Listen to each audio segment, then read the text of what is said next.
Hi, beautiful people. How are you? Um, this is not scripted.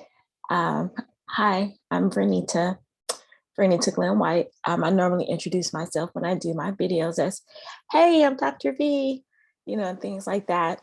But this video is a little different. I've been challenged by one of my accountability partners, I call her my sister circle, my accountability group. We're in the middle of launching courses right now. It's technically 1 week away from my birthday um, in 2021, because I don't know when this video, when I will get the courage to actually release it or when people actually see it. So we were having the discussion and she was like, well, I'm gonna challenge you to really start sharing your story, especially with course launching and just anything, building a business, wanting to help others. They need to know what you can help them with. And we're talking about people have to be connected to you and all this, that, and the other, which is true. Know, like, and trust is a real thing. And interesting enough, I just finished watching a Netflix special with Brene Brown. I've been a fan of, she's Dr. Brene Brown, but she goes just by Brene Brown with her credentials after her name. But I've been a fan of her probably since I started my doctoral work in 2015, but not for what she researched. So I'll be honest, I only started reading her material in 2021, right? But I've heard about her since like 2015. I became a fan of hers because she was an example of what a professor could be outside of a university. And I never wanted to be a professor. I share that a lot in a lot of my videos, even wrote a whole book about a lot of things about that process. But then I was like, well, I'm here and people keep talking about it, might as well. But she gave me a different perspective of what a professor could be. Like, she's New York Times bestseller. She had all these grants. She gets to do her research, work her research, be paid for her research, and take her research outside of the ivory tower, which is, that's named what we call higher education. And I was like, man, wouldn't that be great? Because I always had this thing about, who cares about the work that I do if it doesn't benefit real people? Like, it's just a bunch of us, academic scholars, nerds, whatever people want to call, we're reading each other's work. And it's like, oh, okay. But then it doesn't reach the people. Like, we'll do research on the people, but like, how many of us actually take the work back out to the people and listen to the people and, all of that. So I watched the special tonight. Today was an interesting day. Technology was not my friend today. I ended up having to get a new phone, which was not planned, and just a lot of things. So her work is about shame, courage, vulnerability, being brave, all of those things. And it's interesting enough that I wrote this book, Embracing Grit for Greatness, and I break down the grit process, and I talk about courage and resiliency and endurance and, excellence over perfectionism and things like that. And then I'm building a course around the book and eventually coaching people or holding them accountable to, what they say they want to be, embrace your grit.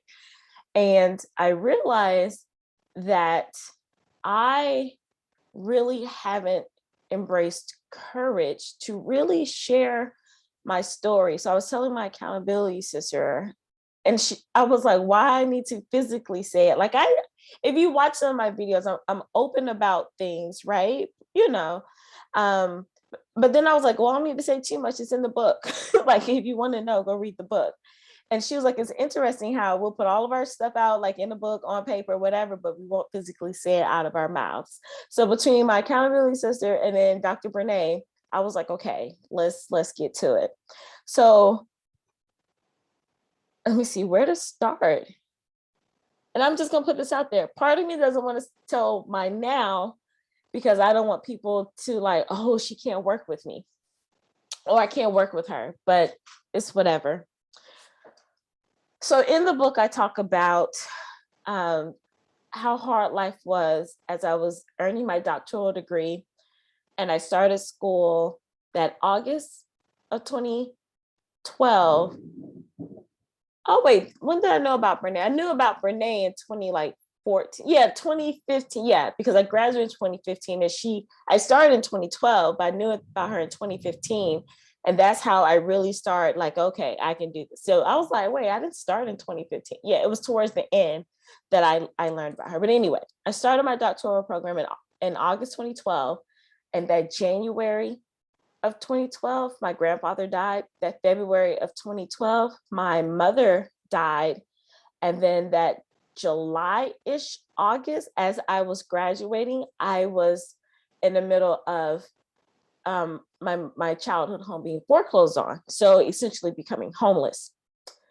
I was also rejected within the matter of a couple of months from, and I'm gonna just bear with me, 1, 2, 3, 4, 5, 6, 7, 8, 9, 10, 11, 12, 13, 14, 15, 16, 17, 18, 19, 20, 21, 22, 23, 24, 25, 26, 27, 28, 29, 30, 31, 32, 33, 34, 35 jobs.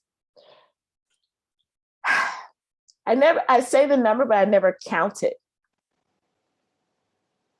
That hurt. I tried to brush it off at the time because like, who cares? I didn't really want to be a professor anyway, but after you invest so much time and you finally get your head wrapped around, okay, I can do this, and then get rejected. Sometimes I go between, is it 33 or 35? But then I know it's 35. But either way, even if I said it was 33 and I lost count or at it was a lot. And I had to deal with people saying, well, it's just move, be open to moving, don't be so picky and this, that, and the other. Well, there aren't 35 universities in one state. So it's like, where do you think I was applying? Right now, there were some places I was not willing to go. And I think everyone has that right. Like, I didn't want to be in the middle of North Dakota, somewhere just didn't want to, right? So I mean, I applied to places where I was like, I can make it work for a year or two. But there's some places I was just like, especially no, I'm not doing it. Single, Black female, I just wasn't personally doing it. Kudos to the people that do. But anyway, so that's part of my story. And I remember people are like, oh, you're always like so put together, or you got through this and that and the other.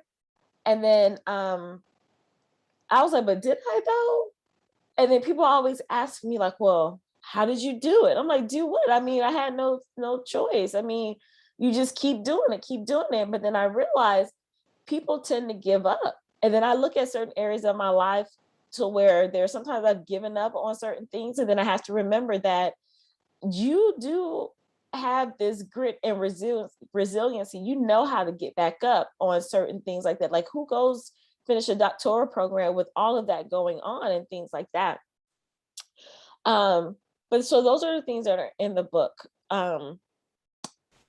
35 jobs, rejected, eventually got a job, and I'm grateful because I was able to stay close to my grandmother and my sister and things like that. And even with the job, I gave it my all. I'll say maybe like the first semester, the year and a half, the 3 semesters, I was still trying to figure it out. I didn't want to be here, whatever. But then I got like a kick in the, in the teeth. It was like, get it together. And I really put my all into this job. Like, I was going after things. Like, I was working to be a superstar, honestly, because I've looked at how my life has been. It's like, if I'm going to do something, I'm going to do it, right? Regardless if I said I didn't want to do it, but when I found like, okay, I can do it my way, kind of like this, I'm going at it. And I didn't want to be just a regular professor. I wanted to be Brene Brown. Still didn't know what she did, didn't know what she researched, but I knew I wanted to be like this. I wanted to be a famous professor, America's professor, since I was going to be one anyway. And at this small liberal arts university, where I remember going to work. It was an election year, seeing the Confederate flags lined up on Main Street, having to see that day after day after day for an entire semester, pretty much almost that full year, because they had Confederate flags anyway. And just being in that environment, I didn't realize the toll that it took on me internally. I remember giving my best, and it was not good, not pretty. It was very hard, um, hearing student comments, don't keep her here because she's Black. We don't need someone like her teaching us. Who cares if she knows math? She doesn't know us. What kind of person, who does she think she is? She's so rude and mean. And it wasn't that I was rude or mean. I was very direct. Now I've been called rude and mean before when I taught sixth graders. And back then I probably was, because 20 something. So back then, sorry, sixth graders who are now, like, I think out of college now.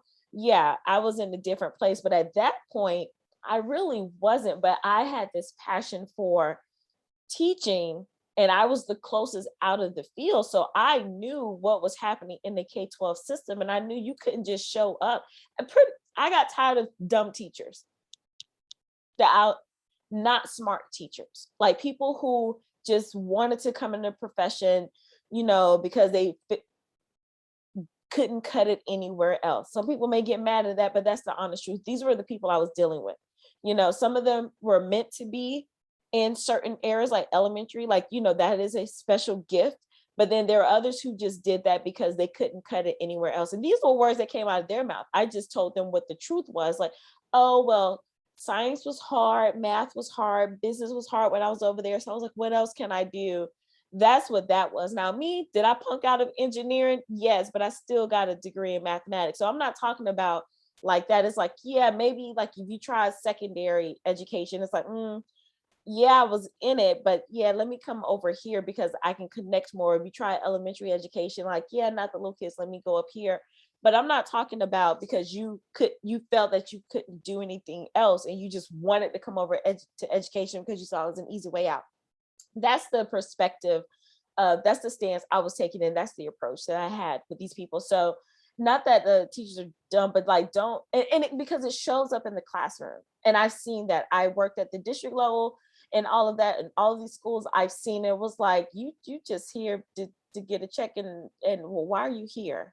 Like, anyway, bring it back. So when those students would make those comments, and then I was like, wow, it got to the point so bad, like it spiraled into depression and not trusting myself and feeling like I was the worst person ever. And I was like, how am I feeling like this when people said I was this triple threat? And I got a little speech about that. You can see a little clip on it on my YouTube channel. I was like, I'm Black, I'm a female, and I have a STEM degree, like on both ends, a bachelor's and a PhD. Like, really? But still feeling like I'm like the lowest person ever. Then you had the adults, the faculty, who are supposed to be my colleagues, but they're coworkers, because I believe colleagues and coworkers are two different things. It takes coming to my office. It takes a different type of person to be in this culture, or where we don't think you are worth. They didn't say we don't think you're worthy to teach this course, but no, you can't teach certain over here because you don't do it like we do it, or we think you're bougie and sedity. They didn't say this to my face, but this is written in words somewhere. You want to know why? Because I don't come to them and ask for help. I'm sorry, I'm competent. I got a whole degree. All of us got PhDs up in here. I thought that's why I was hired to do my job. And if I needed some, don't get me wrong, I didn't struggle. Like if I went to certain people, like if I needed help, like, hey, I just don't get this. Like, I'm not too proud. Like, look, I don't get this. I said, but the background that I have is you problem solve and think critically and figure stuff out. But saying things like that, or trying to challenge me on certain things, like, oh, why did you teach this way? Why did you ask them this question? I remember I told someone, they wanted to know a particular thing. And I said, well, I'm not covering that right now, but you feel free to Google it if you really want to know. And it's like, how dare you tell someone to Google something? I was like, we Google all the time. I was like, why not use technology? Why would I waste time? And it's not a waste, but why would I stop doing what I was doing that, what we had to do when she could just Google? We that's not how we operate. It was just so many things that that was happening. And I was like, I was determined to be Dr. Brene. And I stuck it out until one day. Let's see what time it is. Okay, I have another call to do. I hope you're following me. I'm not okay, breathe. Okay. So one day I couldn't take it anymore. And I didn't realize there was a thing called academic abuse. I haven't done so much research in this, but I was just kind of doing some framework, and I was like, post-traumatic more injury of scholars. I was like, I need to research that because there is a part where it's part PTSD, PTSI, which is post-traumatic stress injury, because disorder is like something's wrong with you and it's not you, but it's an injury that, it can be fixed, but it still hurts. Moral, because especially those, I mean, that comes from the health profession, the moral injury, but then it can be in the education or the training and development industry as well. Some people call it teacher burnout, but it's deeper than that to me, especially as a academic scholar and researcher. And then post-traumatic after the fact. So post-traumatic, what did I call it? Post-traumatic moral injury of scholars. That's what I'm coming up with. Don't go look it up. It's not out there yet. And don't be trying to steal my stuff because but anyway, I didn't realize how bad things were. And I took myself off the tenure track. And people who know anything about higher education, the coveted thing is to be tenured, right? To be tenured. Although I think more people are getting away from that because it's like, look, just let me come do what I need to do. I don't need to be, held to your standards. But I will admit, and in some of the most at the prestigious universities, where that's still part of the culture, yeah, you do want to be tenured because technically you have a job for life and you're covered and protected. So I can see it both ways. And on the other side, it's like people who don't do anything who have tenure, it's like you can't get rid of them. Right. But for someone who like me, and I'm just being honest, who likes status, titles, position, power, not to a point where I need to have it, but I like those things. I was still going after that, even if it meant getting knocked down, beat up, bruised. Until one day I was like, I got to save my star player, my MVP, which was me. It's like, who is it going to be, them or me? And I was like, I got to choose me. And I took myself off tenure track. And I knew something was coming, but I really didn't know what was actually coming. For some reason, I was in this daze. And then the pandemic hit, and I don't know what was going on. I wrote this book in the middle of the pandemic. So all the things I was experiencing was not in this book. This book is from like 2012 to 2016, during that whole time and a little bit of my childhood. So I probably need a part two. So I was in the middle of all of that as I'm writing this book. So I don't know, it was just a lot happening, right? So me thinking I took myself off tenure track, I was like, well, surely, I can at least go teach in the graduate school, because I was like, I'm just not fit to teach undergraduates. I was over teaching, I just was over it. I was like, I did my time. This is not for me. So instead of me giving up, I was like, well, let me just try to go and teach in the graduate school. And I was like, I got a whole degree over there in this area. I have a master's in education leadership. I got a specialist in technology management administration. I wrote curriculum for a large school district. Like, find me somewhere I can do this, right? No, because it's like, no, that's only reserved for certain people. And I'm like, you got people over here teaching who knows nothing about that life, but whatever. So then I was like, well, maybe if I just go in the math department, I had already created a lane for me. I had already created a course that was situated in the math department to get, I was in two different departments, let me go over there because, the math people, they're not like all touchy feely. It's like, look, do what you need to do and keep it moving. Put me over there, please.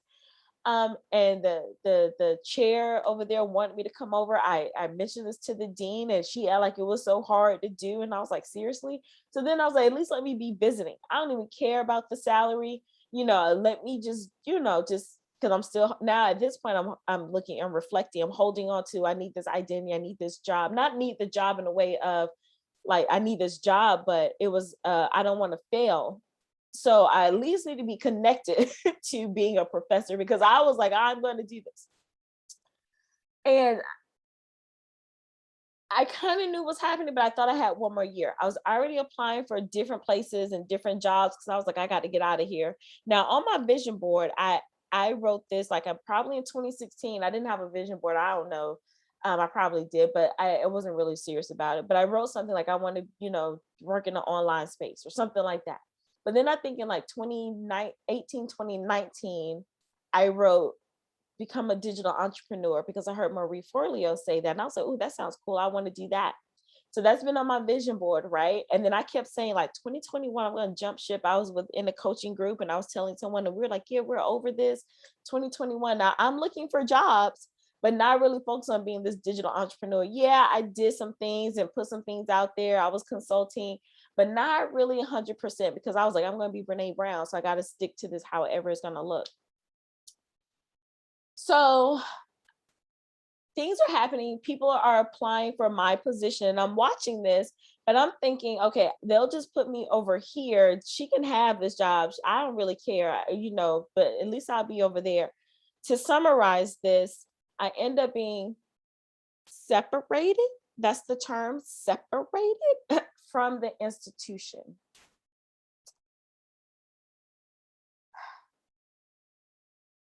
I left campus. I think the last time I was on the campus was February 2020 because I was headed to Singapore for research. I told you I was making moves because I was going to create a program. I told you it was going to be Brene. I was going to create a program, do all this stuff, study, I had a whole thing planned out. And I'm going to Singapore. Pandemic hit. I barely made it back. So after March, I was at the end of February, starting at the beginning of March of 2020. So that means I couldn't go back to campus. I had to quarantine. And then after the quarantine, it was like, well, everybody pretty much shut down. School's over, whatever. It's a wrap. Then the following year, everything was virtual. So it was a year and a half since I actually stepped foot back on the campus. I didn't hear from anybody. Nobody called me, nobody texted me, nobody emailed me except for my department chair. Silence all year, nothing. And I'm watching interviews. I'm still showing up to meetings like, Dr. Lloyd, can you turn on your camera? No, because it's like, for what? Y'all don't want me here and I halfway want to be here. So I'm still applying for jobs like, all right, at least I got one more year because I want to show them I can leave on my terms, right? Well, that's not the case. I met with the provost, met with the dean, all of this stuff. And it's like, nobody was willing to budge. Nobody was willing to say, let's make this work. They really did not want me there. And it came as such a shock because I thought I had one more year. That's the thing. I thought I had one more year, but I didn't. And gotta wrap this up because I get another call. So anyway, when I eventually go back to campus, because it's like at this point, you have to get your stuff out by May 15th, I think. Because that's when the campus was over. And I was trying to wait because I didn't want to run into anybody or anything like that. So I'm waiting till like the very last day that I can go. I take my grandmother and I'm packing up my office. And I haven't been to my office. This was May 2021. I haven't been to set foot in my office since February of 2020. And everything is pretty much the way I left. I think some people took some stuff. And I'm like, man, and it's hitting me like, I gotta pack this ish up. And if you know anything about a professor's office, I wish, let me see, is this clean enough in here? But I got all this, I'm looking at the stuff now, all my books, all the boxes, things still aren't unpacked. And it's currently September 2021 if you want to do the dates. And I'm just packing stuff up. Like, I can't believe this. I'm trying to have a good attitude, but no, this sucks, right? my former chair comes by. He's like, anything you need, I'll write you a letter. And I was like, man, F this. I didn't say this to them, but I was like, F this. I don't want to be no professor no more. Man, forget this. I don't care. Look, let Renee have it. Mine just didn't haven't read any of her stuff. I just knew the idea of her. But he was like, he wrote me a letter. He's been like solid. Like whatever I wanted to do, apply for grants, apply for, these travel things, whatever. He's been right there. Like, yes, we need to go. And he's like, I can't believe this is happening. But he's not, yeah, it's only like so much he could do or would do. And I don't blame him, because in certain situations, it's like, I gotta protect mine. I'll stand up for you to a certain point. So I'm not blaming her or anything, like, because he was there for me and signed up on every opportunity I could, that I went for. Then there was another one who was supposed to, he looked like me. He was supposed to be there and help me along the way. Not really, still don't have his letter of recommendation, but whatever, that's neither here nor there. And I'm packing up, and it hurts. And I think I was probably in the middle of a depression for this whole summer, because it's such a blur. I really don't know what I was doing or what I did, or whatever the case may be. So I am here now, and people are like, and even some people are close to me is like, oh, just keep applying for jobs and this and that and the other. And I want to say, I did. I even got to a point where there's an interview. I'm on Zoom, sitting there waiting, because grandma's always like, make sure you fix your face pretty. People ain't show up. So I'm like, really, Jesus? And I had to go back and remember, and it was like, you said you want to be this digital entrepreneur. I need you out here to do what you need to do. I told you to write this book. And when I tell you from concept to release date, it was 90 days that I wrote this book. That's how I know it wasn't me, even though I wrote my dissertation in 6 weeks. But again, I know that wasn't me. That was divine supernatural powers. So I said all of this, and I hope it all makes sense, is that when I talk about embracing grit for greatness, I talk about what grit is, and grit is the characteristics. I describe it as courage, conscientiousness, which is paying attention to details, endurance, being resilient, excellence over perfection, and then understanding how powerful you really are. I am in the middle. I am doing my own work, but what I can say, what I have learned is I've grown so much from the time I wrote this book, from my first experience to the time I wrote this book, even to now. And during this time, I haven't shared with anyone. I even wrote a video, like I said, the university's name, I'm leaving, bye. I still didn't post that. A lot of people are kind of like, what you doing? Because if you go on my LinkedIn, it'll say the end date, but people are kind of like, well, is she somewhere? People don't really want to ask, whatever. Because I'm still out here doing some things, but I really haven't showed up fully, because I know I'm supposed to be this digital entrepreneur who's supposed to be helping other professionals to become powerful through personal empowerment. I truly believe that, because as I was doing my self-work, I was able to position and move and things like that, because it was like, I know who I am, but it didn't always start that way. And now in this space, it's like, okay, you gotta, what does your work say? What does the research say? So I just want to encourage someone, if you're in the middle of, especially my professional people who are attached to degrees, titles, and positions, like I told you, I'm all for that. But then when that becomes your identity, that's when it becomes bad. I want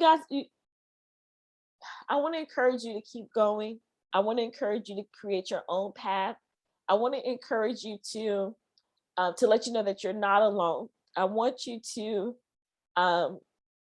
start speaking up for yourself. Be empowered, be bold, be brilliant. I say those things at the end of a lot of my videos. I want you to share your work. I don't want you to take crap, because you earned every position, title, degree that you have. So I am out here with you. I'm not like, I'm better. I'm tearing up now, because it's like I've never voiced it And I know eventually I'm gonna have to show this, like, so it's like I haven't even, I mean, I told some friends, but to really say it, um, so I'm building, yeah, um, the bottom line is when things happen, and I know people say, "Oh, things don't happen to you; they happen for you." No, I feel it. No, it happened to me. I feel it. I got the bruises, the scrapes. I felt the tears and the heat flat. I felt all of that. But I want to encourage you that there is hope on the other side. There are different ways to get your message out there. There are different ways to keep moving, going forward, and you don't have to stay where you are. If you're feeling some type of way, look into your personal development. Focus on that. Focus on who you be at your core. That's really what the bottom line is, because when that happened, I didn't really fall apart. It stung, but it was a lot better than it could have been. I could, like, oh my gosh, what is about to happen? And I realized that God is my source and not the institution. And I'm really in the middle of that. He's like really showing me, like, okay, and the thing is, God holds us. Okay, I have to get up. God holds us to our desires. I wrote in 2018, 2019, 2020, I want to be a digital entrepreneur. And God knew for me, He may not do this for everyone, but He knew for me that He had to snatch some things away. Otherwise, I was going to be chilling and still dibbling, dabbling, and not reaching the people that I need to reach. So, um, just be encouraged. You're not alone. I don't know when this is going to be released, but I wanted this to be in this raw format, because we always look at people and we don't know how they started. A lot of people don't share how they started. And then Dr. Brene gave me the courage to just put yourself out there, of course, with boundaries, and all of those things. But people, you're always someone's goals. But sometimes if people don't understand that you started off, like, you didn't always show up how you showed up, they don't have the courage to, they don't want to embrace that grit, to be great. It's like, well, you make it look so easy, but I keep getting knocked down. I remember how many times I've been rejected from jobs and I kept going. So I hope that encourages someone out there. It's a lot that I could share, but I just wanted this to flow, and just don't only be encouraged, but just know that you're not alone. And then start working on some ways to build yourself up. Don't take not one more professional development course, training, nothing. You got everything you need academically. Okay. Start turning into your inner work. I'll leave with this: either look up the 9 environments of life or the 12 areas of life. That's what I take my clients through. And people who I didn't even know were going to be clients, they were like, "How did you do what you did? I need help." And I was like, "Okay, let me help you." Right. And it's turning out to be a great fun business, because I told you I want other professionals, because everyone's not going to go be an entrepreneur.